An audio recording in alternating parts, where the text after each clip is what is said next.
जो हमारा टॉपिक है वह है रेक्टिफायर। हम देखेंगे कि रेक्टिफायर क्या होता है और कैसे वर्क करता है। अभी तक आपने जो भी समझा उसी के आगे अपन देखते हैं। ठीक, रेक्टिफायर वह डिवाइस है जो एसी को या एसी विद्युत धारा को डीसी विद्युत धारा में बदलने का कार्य करती है। और यह जो पूरी प्रक्रिया होती है एसी विद्युत धारा को डीसी विद्युत धारा में बदलने की जो प्रक्रिया होती है इसको हम रेक्टिफिकेशन बोलते हैं। तो दोनों में अंतर होता है। रेक्टिफायर एक डिवाइस है जो एसी को डीसी में बदलता है, जबकि रेक्टिफिकेशन एक प्रोसेस है जिसमें एसी विद्युत धारा को डीसी विद्युत धारा में बदला जाता है। ठीक है, अब यदि हम बात करें कि यह प्रक्रिया किस किस जो डिवाइस होती हैं या किन किन चीज़ों का हम इसमें उपयोग करते हैं जिसमें रेक्टिफिकेशन में उन चीज़ों की ज़रूरत होती है। सबसे पहले हमें एसी विद्युत धारा की ज़रूरत पड़ेगी जो कि हमारी 230 वोल्ट एसी सप्लाई होगी। उसके बाद हमें एक स्टेप डाउन ट्रांसफार्मर की ज़रूरत पड़ेगी जो हमारी 230 सप्लाई है उसको डाउन कर दे कोई भी रेंज में, 12 वोल्ट, 15 वोल्ट, 20 वोल्ट, कोई भी रेंज में उसको डाउन कर दे। उसके बाद हमें डायोड की ज़रूरत पड़ेगी जो डायोड क्या करेंगे, एसी को डीसी में बदलेंगे। और जो डायोड एसी को डीसी में बदलेंगे वह पल्सेटिंग डीसी होगी, वह शुद्ध डीसी नहीं होगी। तो उस डीसी को शुद्ध करने के लिए हमें फिल्टर की ज़रूरत पड़ेगी। जैसे किसी चीज़ को छानने के लिए हम छन्नी का यूज़ करते हैं, वैसे ही जो पल्सेटिंग डीसी होती है उसको शुद्ध डीसी में बदलने के लिए हमें फिल्टर की ज़रूरत पड़ेगी। और फिल्टर से हमारी जो डीसी प्राप्त होगी वह हमको शुद्ध डीसी प्राप्त होगी। और उसके बाद हमको एक रेगुलेटर लगाना पड़ेगा जिसके बाद हमें पूरी प्योर डीसी प्राप्त होगी। और यह जो पूरी प्रक्रिया है इसी को हम क्या बोलते हैं, रेक्टिफिकेशन बोलते हैं। रेक्टिफिकेशन की जो प्रोसेस है उसको हम डायग्राम के रूप में समझने की कोशिश करते हैं कि यह प्रक्रिया कैसे होती है और इसमें किन किन चीज़ों का हम यूज करते हैं। तो इसको हम बोर्ड पे देखते हैं क्या होती है। सबसे पहले आपको एसी को डीसी में बदलने के लिए एसी धारा की जरूरत पड़ेगी। ठीक है, तो यहाँ पर हम कोई भी सोर्स से हम यहाँ पर एक सप्लाई लेते हैं। मान के चलो हमने यहाँ पर 250 वोल्ट 250 वोल्ट हमने यहाँ पर क्या ली, एसी धारा ली। ठीक, इसको हम आगे इसमें जो अगला चीज होगा वो होगा हमारा स्टेप डाउन ट्रांसफार्मर। ठीक, तो यहाँ पर हमने आगे बढ़ा थोड़ा सा, तो यहाँ पर एक हमारा जो लगेगा वो लगेगा एक step down transformer, step down transformer लगेगा, स्टेप डाउन ट्रांसफार्मर जो कि क्या करेगा, जो हमारी 250 वोल्ट एसी है इसको स्टेप डाउन करेगा। और स्टेप डाउन करने के बाद जो हमारा ट्रांसफार्मर की रेटिंग होगी उसके हिसाब से हमको जो घटी हुई वोल्टता है या डाउन वोल्टेज हमको प्राप्त हो जाएगा। ठीक, इसके बाद जो हमारा अगला इसमें स्टेप आता है डाउन होने के बाद यहाँ पर हम क्या लगाएंगे, रेक्टिफायर लगाएंगे। क्या लगाएंगे, रेक्टिफायर। रेक्टिफायर में हम जनरली किसका यूज करते हैं, डायोड का यूज करते हैं। तो हम यहाँ पर डायोड का सिंबल के द्वारा रेक्टिफायर को दर्शाएंगे। ठीक, तो यहाँ पर हमने क्या किया, जो हमारी अगली स्टेप है इसमें हमने क्या लगाया, डायोड लगाया। हमने इसमें एक डायोड मतलब डायोड के द्वारा रेक्टिफिकेशन की जो हमने प्रक्रिया है वो यहाँ पर पूरी की।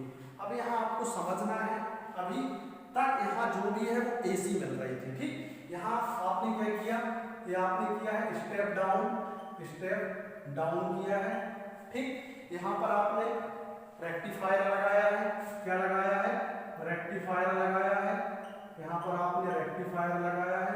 ठीक, अभी आपको ध्यान रखना है यहाँ से जो यहाँ तक अभी जो भी सप्लाई आपको यहाँ से यहाँ तक अभी जो भी सप्लाई आपको मिल रही थी वो एसी सप्लाई है। ठीक, अब जैसे ही आप डायोड के उस तरफ जाते हैं, ठीक, जैसे ही तो आपको यहाँ इस तरफ यदि आपको यहाँ पर एसी है, मान के चलो ये आपकी एसी है। ठीक, इसके बाद जो आपको प्राप्त होगी वो क्या, कौन सी प्राप्त होगी, वो आपको डीसी प्राप्त होगी। कौन सी प्राप्त होगी, डीसी प्राप्त होगी। ठीक, ध्यान रखना है अभी एक डीसी मिली है, जो डीसी भी हमको वहां से मिलेगी। ठीक, जो हमको यहाँ से जो डीसी भी मिलेगी ना, तो कौन सी डीसी मिलेगी, पल्सेटिंग डीसी मिलेगी। कौन सी डीसी मिलेगी, पल्सेटिंग डीसी मिलेगी, पल्सेटिंग डीसी। पल्सेटिंग डीसी मिली। अब जो पल्सेटिंग डीसी मिली हम क्या करेंगे, इसको प्योर डीसी में बदलने के लिए दो चीज और ऐड करेंगे। इसके बाद हम यहाँ पर क्या लगाएंगे, फिल्टर लगाएंगे। क्या लगाएंगे हम यहाँ पर, फिल्टर लगाएंगे। क्या लगाएंगे, फिल्टर। यहाँ पर हम क्या लगाएंगे, फिल्टर लगाएंगे। फिल्टर लगा दिया हमने, ठीक। फिल्टर लगाने के बाद हमको क्या होगा, जो पल्सेटिंग डीसी है वो शुद्ध डीसी में बदली। और इसके बाद हम क्या लगाएंगे, एक रेगुलेटर लगाएंगे। इसके बाद हम एक रेगुलेटर लगाएंगे। यहाँ पर क्या लगाएंगे, रेगुलेटर लगाएंगे। रेगुलेटर लगाएंगे और रेगुलेटर लगाने के बाद जो हमको डीसी अंततः प्राप्त होगी वह बिल्कुल प्योर डीसी प्राप्त होगी। कौन सी डीसी प्राप्त होगी, प्योर डीसी। प्योर डीसी आपको यहाँ पर लास्ट में प्राप्त होगी, ठीक।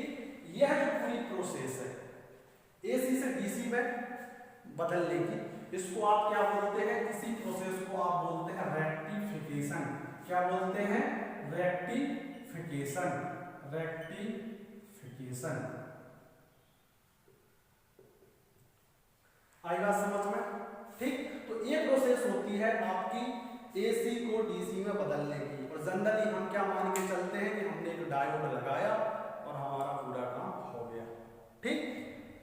तो ऐसे आप एसी को डीसी में बदल सकते हो। अब इससे बहुत सारे सवाल आते हैं कि कहाँ शुद्ध डीसी मिलती है, कहाँ क्या होता है। तो हमने आपको इसमें समझाने की कोशिश की है। फिर इसके आगे जो दो प्रकार का हाफ वेव और फुल वेव है उसको हम आगे देखते हैं, ठीक है। आया यहाँ तक। अभी आप लोगों ने रेक्टिफिकेशन, रेक्टिफायर क्या है यह समझा, ठीक। अब अपन देखते हैं रेक्टिफायर के प्रकार। तो जनरली रेक्टिफायर दो प्रकार के यहाँ पर आपको दिए गए हैं। पहला जो रेक्टिफायर है हाफ वेव रेक्टिफायर, यह क्या होता है हम इसको आपको समझाने की कोशिश करेंगे, ठीक। और कैसे एसी से डीसी बदलती है वह आपको इसमें क्लियर हो जाएगा, ठीक। नाम से ही स्पष्ट है हाफ वेव रेक्टिफायर, ठीक। तो इसमें क्या है, हमें एक डायोड की जरूरत पड़ती है। कहने का मतलब यह है कि इसमें मात्र एक डायोड की आवश्यकता होती है। और वह डायोड यदि हम फॉरवर्ड वाइस में लगाएंगे तो विद्युत धारा प्रवाहित होगी, लेकिन यदि हम उसको रिवर्स वाइस में लगाएंगे तो विद्युत धारा प्रवाहित नहीं होगी। और जब विद्युत धारा उसमें से प्रवाहित होगी और जो हमें एसी से डीसी प्राप्त होगी वह हमको फुल वेव में प्राप्त नहीं होगी। कहने का मतलब यह है कि उसका हमें मात्र आधा चक्र प्राप्त होगा। और वह जो चक्र रहेगा, तो इसमें जब जो प्रोसेस होती है रेक्टिफिकेशन की, उसमें क्या होता है कि जो हमारा ऋण चक्र है या जो हमारा ऋण वाला अंश है वह विलुप्त हो जाता है और हमको जो आगे डीसी में मिलता है वह हमको जो धन या जो प्लस वाला अंश है वह प्राप्त होता है।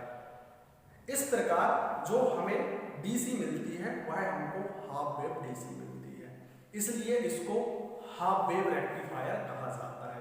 और वह भी जो डीसी मिलती है वह पल्सेटिंग प्रकार की होती है। और यदि उसको आपको प्योर डीसी में बदलना है तो आप क्या करोगे, वहां पर फिल्टर का यूज करके आप उसको प्योर डीसी में बदलकर उपयोग कर सकते हैं। तो यह चीज समझ में आई क्या होता है हाफ वेव रेक्टिफायर, ठीक। इसको हम आपको डायग्राम द्वारा समझाने की कोशिश करेंगे कि क्या होता है हाफ वेव रेक्टिफायर। तो सब लोग यहाँ देखिए, सबसे पहले आप लोग जानते होंगे कि डायोड का जो सिंबल है उसी से हम समझाने की आपको कोशिश करेंगे। तो ये हमारा डायोड का सिंबल हो गया, ये हमारा डायोड का सिंबल हो गया। आप सभी लोग जानते हैं कि इसमें एक प्लस होता है और ये क्या होता है, माइनस होता है, ठीक। यहाँ पर हम सप्लाई लेके मान के चलो हमने यहाँ पर क्या सप्लाई दी, एसी सप्लाई दी। एसी सप्लाई का हमने यहाँ पर क्या दिया, मान के चलो फेस दिया है, ठीक। यहाँ पर हमने क्या दिया है, फेस सप्लाई हो गई है। वोल्टेज की बात अभी हम यहाँ नहीं करेंगे, ठीक। हमने यहाँ पर क्या दी, इसको सप्लाई दी। अब इसमें क्या होगा, जब ये मतलब यहाँ पर तो एसी है, अभी यहाँ पर क्या है, एसी है। हमको यहाँ पर जो मिली वो क्या मिली, डीसी मिली। लेकिन कौन सी डीसी मिली, पल्सेटिंग डीसी मिली। और उसके साथ ही साथ में आप लोगों को ये समझना पड़ेगा कि यहाँ पर जो हमको डीसी मिली वह कैसी मिली। यहाँ पर क्या हुआ कि हमने जब यहाँ पर भेजा तो हमारे पास अभी जब एसी में हमने इसको प्रोसेस के लिए भेजा तो हमारे पास धन चक्र और ऋण चक्र दोनों थे। यहाँ पर हमारा धन चक्र भी था और साथ में ऋण चक्र भी था। हमारे जो डायोड ने है यहाँ पर क्या किया, ऋण चक्र को विलुप्त कर दिया और आगे जो हमको प्राप्त हुआ मात्र कौन सा चक्र प्राप्त हुआ, धन चक्र या धन अंश, इसको क्या बोलते हैं हम, धन अंश हमको यहाँ पर क्या हुआ, प्राप्त हुआ।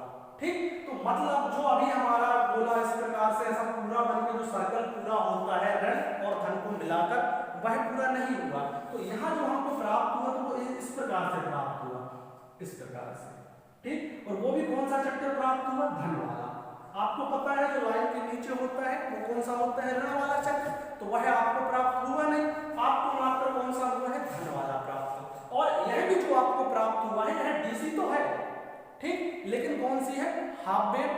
ठीक, और दूसरी भाषा में इसको बोले तो यह पल्सेटिंग है। कौन सी है, पल्सेटिंग है, पल्सेटिंग डीसी। कौन सी डीसी है, पल्सेटिंग डीसी। इसको आप शुद्ध डीसी में बदलने के लिए आप क्या करोगे, यहाँ पर एक फिल्टर लगाओगे। क्या लगाओगे आप, यहाँ पर एक फिल्टर लगाओगे। और जब इसको और प्योर आपको करना है या आपको इसमें जो और चीजें जोड़ी जाती हैं वो क्या होता है, रेगुलेटर होता है। और जो आप रेगुलेटर लगाओगे उसके बाद आपको प्योर डीसी यहाँ पर मिल जाएगी। ठीक है, तो यहाँ समझ में आया। तो जो आप लोगों के बार बार क्वेश्चन हो रहे थे कि सर हम एक डायोड से डीसी बना सकते हैं कि नहीं बना सकते, तो बना सकते हैं, कोई दिक्कत नहीं है। ठीक, तो इस प्रकार आप एक डायोड से डीसी बना सकते हैं। इसमें और भी प्रकार की जो चीजें हैं वो आपको देखनी है, लेकिन हाँ यहाँ आपको यह ध्यान रखना है कि यह क्या है, हाफ वेव रेक्टिफायर है, यह किस प्रकार से कार्य करता है, यहाँ आपको इसमें समझाने की कोशिश की गई है। तो क्लियर है यहाँ तक, ठीक है। अभी आप लोगों ने हाफ वेव रेक्टिफायर को देखा, इसके बाद अब हम देखते हैं फुल वेव रेक्टिफायर। जो फुल वेव रेक्टिफायर होता है इसमें दो प्रकार के फुल वेव रेक्टिफायर को शामिल किया गया है, जिसमें पहला होता है सेंटर टेप्ड रेक्टिफायर और दूसरा होता है ब्रश रेक्टिफायर। तो पहले हम सेंटर टेप्ड रेक्टिफायर को देखेंगे कि क्या होता है। नाम से ही स्पष्ट है, सेंटर टेप्ड रेक्टिफायर। इसमें एक सेंटर टेप्ड प्रकार का ट्रांसफार्मर यूज होता है, इसलिए इसका नाम रखा गया है सेंटर टेप्ड रेक्टिफायर। ठीक, इसमें जनरली अभी आपने देखा था कि जो हमारा हाफ वेव था उसमें एक डायोड लगा हुआ था, लेकिन इसमें कम से कम जो सेंटर टेप्ड रहेगा उसमें दो डायोड की हमको आवश्यकता पड़ेगी और साथ ही साथ में हमको एक सेंटर टेप्ड ट्रांसफार्मर की आवश्यकता पड़ेगी। इसके बिना सेंटर टेप्ड रेक्टिफिकेशन का काम नहीं हो पाएगा, या जो सेंटर टेप्ड ट्रांसफार्मर के बिना यह फुल वेव हमको प्राप्त नहीं होगी। हम इसको डायग्राम के माध्यम से समझने की कोशिश करते हैं कि यह कैसे वर्क करता है और इसमें हम कैसे कार्य करता है। ठीक, तो इसको हम पहले डायग्राम बनाते हैं फिर आपको समझाते हैं। सबसे पहले यहाँ क्या होगा कि हमको एसी धारा प्राप्त होगी। ठीक है, तो हम पहले डायग्राम बनाते हैं फिर उसको हम आपको एक्सप्लेन करेंगे। ठीक, तो सबसे पहले यहाँ पर ये आपको सप्लाई मिलेगी, ये हमारा सप्लाई हो गया, ये हमारी कोर हो गई और कोर के बाद ये हमारी सेकेंडरी वाइंडिंग हो गई, ये हमारी। ठीक, तो यदि हम यहाँ पर बात करें तो आप यहाँ पर कौन सी सप्लाई दोगे, मान के चलो यहाँ पर आपने जो सप्लाई दी है वो एसी सप्लाई दी है। कौन सी सप्लाई दी है, एसी सप्लाई दी है। ठीक, और जो आप यहाँ पर है ये हमारी जो वाइंडिंग है ये हमारी है प्राइमरी वाइंडिंग, प्राइमरी वाइंडिंग है। ये जो हमारी वाइंडिंग है, ये जो हमारी वाइंडिंग है यहाँ पर, ये जो हमारी वाइंडिंग है वो कौन सी वाइंडिंग है, सेकेंडरी वाइंडिंग है। ये हमारी सेकेंडरी वाइंडिंग है। ठीक, अब इसमें क्या होता है कि जो हमारी ये सेकेंडरी वाइंडिंग होती है इसके मध्य से एक सिरा निकाला जाता है। ठीक, जिसको कॉमन पॉइंट या अर्थ पॉइंट बोल सकते हैं। ठीक, और इसकी जो दोनों भुजाएं होती हैं अलग अलग, इन पर क्या है हम दो डायोड को लगाते हैं। यहाँ सबसे पहले हम डायोड लगाएंगे, ये डायोड और एक डायोड हम यहाँ पर लगाते हैं इस वजह पर डायोड हम यहाँ पर इस वजह पर क्या करते हैं डायोड लगाते हैं। ध्यान रखना है ये जो डायोड आपका रहेगा ये D1 रहेगा और ये डायोड है जो आपका D2 रहेगा। इसमें जो आपको यहाँ पे जो आगे प्राप्त होगी वह क्या प्राप्त होगी DC प्राप्त होगी। क्या प्राप्त होगी DC प्राप्त होगी। इसलिए हमने इसको समझाने की कोशिश की है। यहाँ पर आपको DC प्राप्त होगी और ये आपका एक कॉमन पॉइंट यहाँ पे जाके क्या हो जाएगा मिल जाएगा। अब जो सेंटर टैप्ड ट्रांसफार्मर होता है यह एक स्टेप डाउन प्रकार का ट्रांसफार्मर होता है जिसकी दोनों भुजाओं पर एक समान वोल्टेज प्राप्त होता है। कहने का मतलब यह है यहाँ पे इस भुजा पर भी आपको 12 वोल्ट मिलेगा तो इस भुजा पर भी आपको 12 वोल्ट मिलेगा। ठीक, ये कॉमन पॉइंट हो गया। यदि आपको 24 वोल्ट चाहिए तो आप क्या करोगे इन दोनों भुजाओं को जोड़ दोगे तो आपको क्या मिल जाएगा 24 वोल्ट और कॉमन पॉइंट मिल जाएगा। लेकिन यदि आपको 12 वोल्ट चाहिए तो आप क्या करोगे इस कॉमन पॉइंट और इसके बीच में आपको कितना मिल जाएगा 12 वोल्ट मिल जाएगा। ठीक है, तो इसमें क्या होता है कि जब हम यहाँ से सप्लाई देंगे एसी धारा की सप्लाई तो जब जो हमारा पहला सिरा है इस वाला सिरा यह धनात्मक होता है। ठीक, तो यह उस समय यह डायोड काम नहीं करता है। यह धनात्मक होगा तो यह सिरा ऋणात्मक होगा। आप भी जानते हैं कि एसी का चक्कर चलता है यदि ऊपर वाला चक्र प्लस है तो नीचे वाला चक्र क्या होगा माइनस होगा। तो यह सिरा प्लस है तो यह माइनस होगा। उस कंडीशन में यह डायोड काम करेगा और जब नीचे तरफ हमारा सर्किल पूरा होगा तो यह डायोड काम करेगा। इस प्रकार से हमको सेंटर टैप्ड ट्रांसफार्मर के माध्यम से जो डीसी में प्राप्त होता है वह हमको धन एवं ऋण दोनों अंश प्राप्त हो जाते हैं और हमें यहाँ पर फुल वेव डीसी प्राप्त होती है सेंटर टैप्ड ट्रांसफार्मर के माध्यम से। तो आया समझ में क्या होता है। ठीक, फिर उसके बाद जो भी प्रोसेस रहती है हम आगे करते हैं। अभी आप लोगों ने फुल वेव रेक्टिफायर में सेंटर टैप्ड रेक्टिफायर को देखा।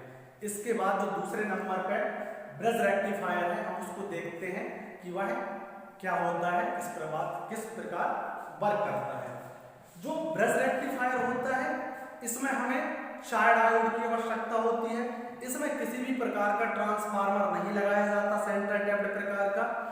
इसमें हमें जो 4 डायोड प्रयुक्त होते हैं उनमें से जो 2 डायोड होते हैं उनसे हमें ऋणात्मक अंश प्राप्त होता है और जो 2 डायोड होते हैं उनसे हमें धनात्मक अंश प्राप्त होता है।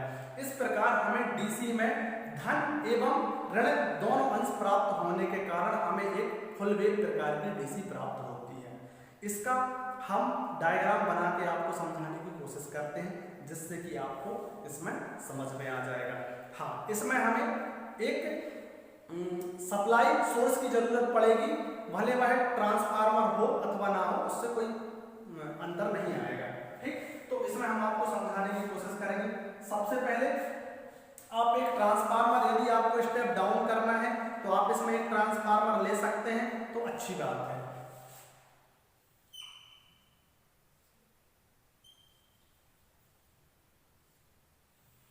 यहाँ पर आपकी क्या हो जाएगी एसी सप्लाई हो जाएगी। ठीक, ये आपकी एसी सप्लाई हो गई।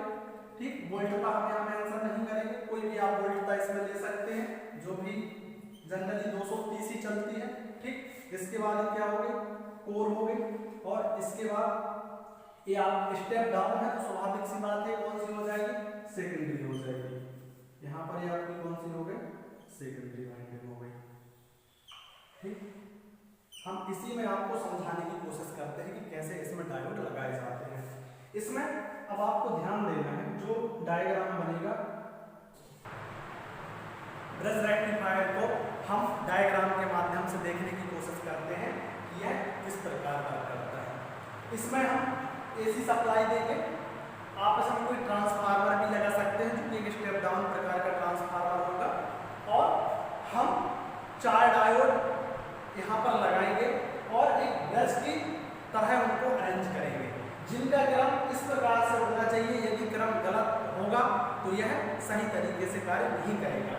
जिसमें आपको ध्यान रखना है कि इनको लगाने के बाद जो हमारा D2 और D4 होगा वह हमें रसरा प्राप्त करेगा डीसी का, और जो हमारा D1 और D3 होगा वह हमारा डीसी का धनसरा प्राप्त करेगा।